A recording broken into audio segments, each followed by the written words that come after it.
Perkenalkan, nama saya Putri Sri Rejeki dari Prodi Sentra Tasik tingkat 2. Di sini saya kuliah di Universitas Muhammadiyah Tasikmalaya.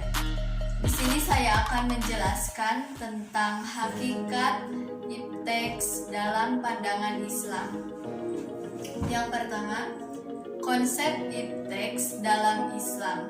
Menurut Harun Nasution yang mengatakan bahwa semua ajaran agama bersifat mutlak, benar, dan kekal. Di samping ajaran-ajaran yang bersifat benar dan kekal itu terdapat ajaran-ajaran yang bersifat relatif dan nisbi, yaitu yang dapat merubah dan boleh diubah. Dalam konteks Islam, agama yang diturunkan kepada Nabi Muhammad memang terdapat dua kelompok ajaran tersebut, yaitu ajaran dasar dan ajaran dalam bentuk penafsiran dan penjelasan tentang perincian dan pelaksanaan ajaran-ajaran dasar itu. Salah satu jabatan termulia manusia selain sebagai hamba Allah, Abdullah, sebagaimana dimanatkan oleh Allah, ialah pengutusan manusia sebagai Khalifatullah dalam Al-Quran surat Al-Baqarah ayat 30, yang artinya, ingatlah ketika Tuhanmu berfirman kepada para malaikat, sesungguhnya aku hendak menjadikan seseorang khalifah di muka bumi. Mereka berkata, mengapa engkau hendak menjadikan khalifah di bumi itu orang yang akan membuat kerusakan padanya dan menumpahkan darah? Padahal kami senantiasa bertasbih dengan memuji engkau dan mensucikan engkau. Tuhan berfirman, sesungguhnya aku mengetahui apa yang tidak kamu ketahui. Nah, jadi dari ayat di atas dapatlah dipahami bahwa khalifah berarti wakil, pengganti, pengembang, tugas, dan kewajiban. Manusia sebagai khalifah Allah diberikan amanah dalam dua hal penting. Pertama, tugas manusia untuk selalu memelihara bumi dan pengerusakan secara sengaja dan kerusakan yang disebabkan oleh alam, sehingga bumi diwariskan kepada generasi penerus dalam keadaan tetap lestari. Kedua, kewajiban manusia untuk selalu menciptakan perdamaian dengan penuh cinta, kasih sayang, dan menghindari pertumpahan darah. Hal ini sejalan dengan visi risalah Islamiyah untuk selalu menebar rahmat kepada alam. Wa ma arsalnaka illa rahmatan lil alamin. Tugas dan kewajiban manusia di atas sejalan dengan terkait erat dengan konsep pemikiran ipteks dan peradaban. Dari sini dapat dilihat bahwa dalam Islam, ilmu pengetahuan dan teknologi digunakan sebagai sarana untuk mengenal Allah dan juga untuk melaksanakan perintah Allah sebagai Khalifatullah fil ard, sehingga sains tersebut harus membawa kemaslahatan kepada umat manusia, umumnya umat Islam khususnya. Melihat banyaknya jenis bentuk seni yang ada, maka ulama berbeda pendapat dalam memberi penilaian. Dalam hal menyanyi dan alat musik saja, jumhur mengatakan haram.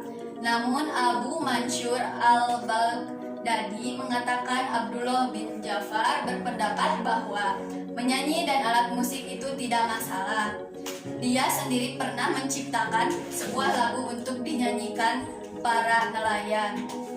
Namun menurut Quraisy Shihab dalam bukunya Lentera Hati mengatakan bahwa seniman dan budayawan bebas melukiskan apa saja selama karyanya tersebut dinilai sebagai bernapaskan Islam.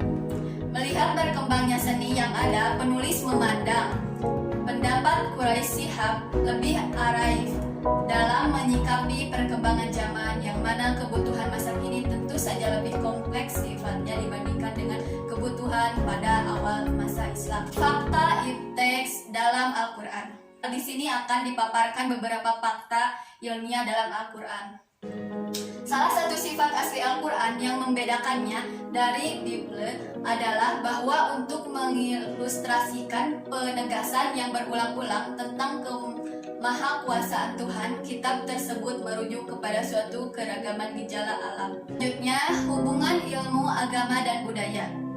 Dalam hipotesisnya, Endang Saifuddin Ansori menjelaskan ada 4 sumber pengetahuan manusia, yaitu pikiran manusia. Hal ini melahirkan paham rasionalisme yang berpendapat bahwa sumber satu-satunya dari pengetahuan manusia adalah rationya, akal budinya.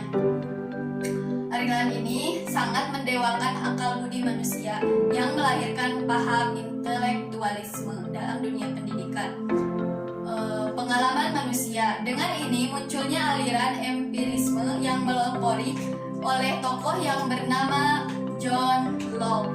Manusia dilahirkan sebagai kertas putih. Pengalamanlah yang akan memberikan lukisan kepadanya. Intuisi manusia.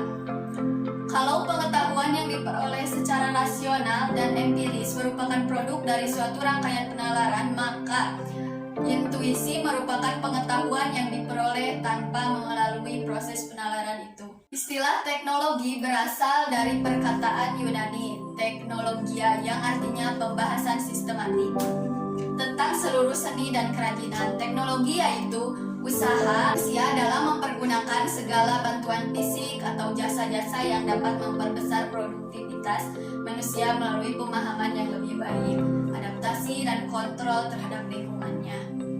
Teknologi merupakan penerapan, oleh karena itu teknologi berbeda dalam dimensi ruang dan waktu. Kata agama berasal dari bahasa Sanskerta, dari kata a berarti tidak dan gama berarti kacau. Kedua kata itu jika dihubungkan berarti sesuatu yang tidak kacau. Jadi fungsi agama dalam pengertian ini memelihara integritas dari seorang atau sekelompok orang agar hubungannya dengan Tuhan, sesamanya, dan alam sekitarnya tidak kacau.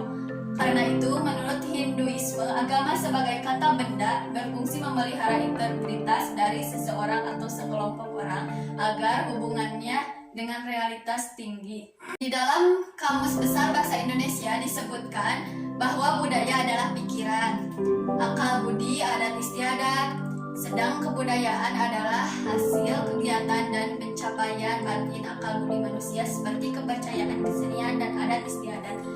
Ahli sosiologi mengatakan bahwa kebudayaan dengan keseluruhan kecakapan adat, akhlak, kesenian, ilmu, dan lain-lain mengartikan kebudayaan sebagai warisan atau tradisi. Menurut Ki Hajar Dewantara, kebudayaan adalah sesuatu yang berkembang secara kontinu, konvergen, dan konsentris. Jadi kebudayaan bukanlah suatu yang statis, baku, atau mutlak. Kebudayaan berkembang seiring dengan perkembangan evolusi batin maupun fisik manusia secara kolektif. Selanjutnya, hubungan antara ilmu dengan agama dan ilmu dengan budaya. Seperti halnya kebudayaan, agama sangat menekankan makna dan signifikasi sebuah tindakan. Karena itu, sesungguhnya terdapat hubungan yang sangat erat antara kebudayaan dan agama, bahkan sulit dipahami kalau perkembangan sebuah kebudayaan dilepaskan dari pengaruh agama.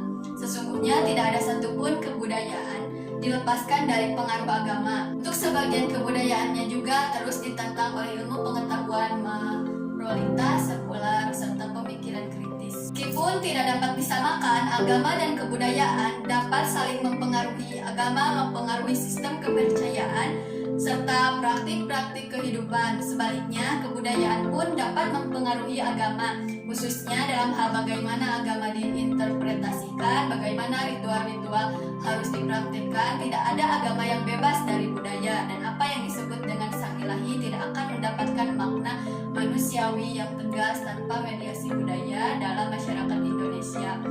Saling mempengaruhi antara agama dan kebudayaan. Budaya yang digerakkan agama timbul dari proses interaksi manusia dengan kitab yang diakini sebagai hasil daya kreatif pemeluk suatu agama, tapi dikondisikan oleh konteks pelakunya, yaitu faktor geografis, budaya, dan beberapa kondisi yang objektif. Hubungan kebudayaan dan agama tidak saling merusak, keduanya justru saling mendukung dan mempengaruhi. Ada paradigma yang mengatakan bahwa manusia yang beragama pasti berbudaya, tetapi manusia yang berbudaya belum tentu beragama. Jadi, agama, kebudayaan sebenarnya tidak pernah bertentangan karena kebudayaan bukanlah suatu yang mati, tapi berkembang terus mengikuti zaman. Demikian pula agama selalu bisa berkembang di berbagai kebudayaan dan peradaban dunia. Selanjutnya, hukum sunatullah kausalitas. Menurut Syekh al-Islam Ibnu Taimiyah, sunnah adalah kebiasaan yang dilakukan kedua kalinya seperti apa yang dilakukan pertama kalinya. Sedangkan menurut Ar-Razi, sunnah adalah jalan yang lurus dan tauladan yang diikuti. Di antara pendapat kedua tokoh Islam dan beberapa pendapat lain tentang arti kata sunnah, maka sunnah berkisar pada jalan yang diikuti Abdul Karim Jainah, diikuti secara umum. Jadi sunatullah dapat diartikan sebagai cara Allah memperlakukan manusia yang dalam arti luasnya bermakna ketetapan-ketetapan atau hukum-hukum Allah yang berlaku untuk alam semesta. Pandangan dasar tentang sunatullah.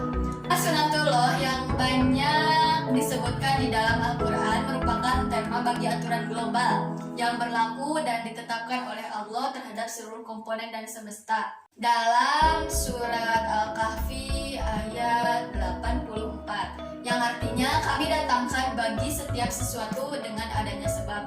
Berdasarkan hal di atas, diketahui jika tema sunatullah ini seringkali disandingkan dengan istilah hukum alam ala pemikiran barat atau bahkan dianggap sama oleh sebagian umat Islam. Dengan demikian, hukum kausalitas di dalam Islam tidak hanya berjalan secara horizontal dalam dua arah, antara depan dan belakang, antara sebab dan akibat, akan tetapi berjalan di dalam tiga arah.